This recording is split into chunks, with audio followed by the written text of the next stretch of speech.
Okay, so welcome on a long and detailed lecture on VPC endpoints. So VPC endpoints, as you know, allow you to connect to AWS services using the private network instead of going through the public internet. So they scale horizontally and they are redundant. So that means that as soon as you are using VPC endpoints, you don't need to have an internet gateway or a NAT instance or NAT gateway to access AWS services. Everything goes through the private internal network. So how does that work then? Okay, so we have our VPC and a private subnet, and in our private subnet we have an EC2 instance, and say we are trying to access Amazon S3 or DynamoDB, in which case we can set up a VPC Endpoint Gateway. So gateway is only for S3 and DynamoDB, and if we do so, then our EC2 instance will be able to talk to S3 and it will be able to talk to DynamoDB and for all the services including S3 and DynamoDB.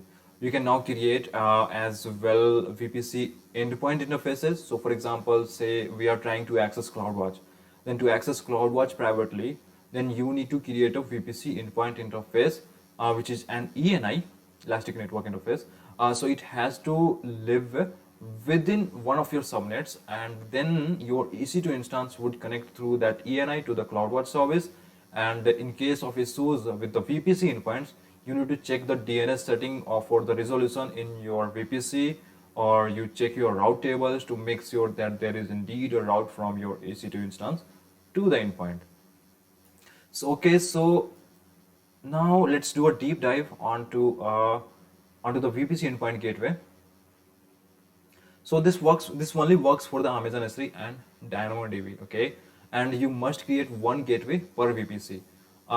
You must update route table entries to make it work, and so that means that it will be applied to all the instances that are inheriting that route table. The gateways is defined at the VPC level, and so for example, if we are getting VPC endpoint gateway into Amazon S3, and we have an EC2 instance that want to access Amazon S3, then we have to edit the route table to be looking something like this. So route table would be something like this, and so as we can see, there's one role in the middle, this one that looks very important. So the destination is, okay, if you are trying to get to the Amazon S3 service or these sets of public IP, which represents by the way the public IP of Amazon S3, then the target would be the VPC E, which is a VPC endpoint, and then is going to redirect these privately through the network. So your EC2 instance then to this using this route table will be able to reach whenever we are requesting the S3 service. It will be able to reach the VPC endpoint gateway and talk to the S3 privately.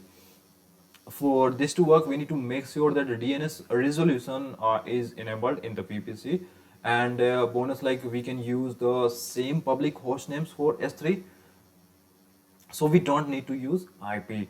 Okay, and that IP will be in the route table, and the route table is saying that no, don't go to the public internet, go through the VPC endpoint and things will work. So this is really cool because now we have full private access from EC2 to Amazon S3, and now, as I said, the VPC endpoint gateway cannot be extended out of a VPC. So that means that if you are using a VPN connection, direct connect, or a transit gateway, or VPC peering, this cannot go through your VPC endpoint gateway. Your VPC endpoint gateway is really only here for your own VPC, and that's it. And it's something you have to remember. You cannot share VPC endpoint gateway besides you have within your within your VPC. And then we have VPC endpoint interface. They are a little bit different from endpoint gateway because here we provision an ENI, Elastic Network Interface, and this ENI will have some private host name, and the idea is that to do the security, because we have an ENI, we can leverage security group. So how do we get access to this Elastic Network Interface with these private host names? So for this we need to use a private DNS, and it is a setting that you have to enable when you create the endpoint. And then what will do what you have to do is that once you enable that setting, the public hostname of the service will resolve not to the public IP of that service, but will resolve instead to the private endpoint interface hostname that we have created. And for this to work, we need to make sure two settings are enabled in our VPC, which is called like enable DNS hostname and enable DNS support.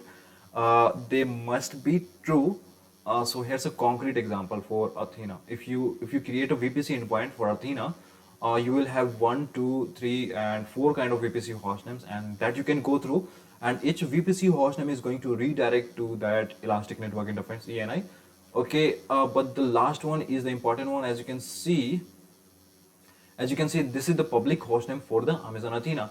But what's going to happen is that because we have enabled private DNS support, private DNS name, then the private DNS name is going to be a CNAME for one of the 3 things above, which are going to be a record for your ENI, a record for your Elastic Network Interface. And so that means that you don't need to change your application to use a private URL if you have enabled private DNS. But if you haven't enabled private DNS, then you will have to use one of the 3 VPC endpoint full domain name to access Athena privately. Finally, your interface are shareable, and so they can be accessed from a direct connection or a site-to-site VPN. And that's it for this lecture on VPC endpoints. And in the next lecture, we are going to see VPC endpoint policies. So see you in there.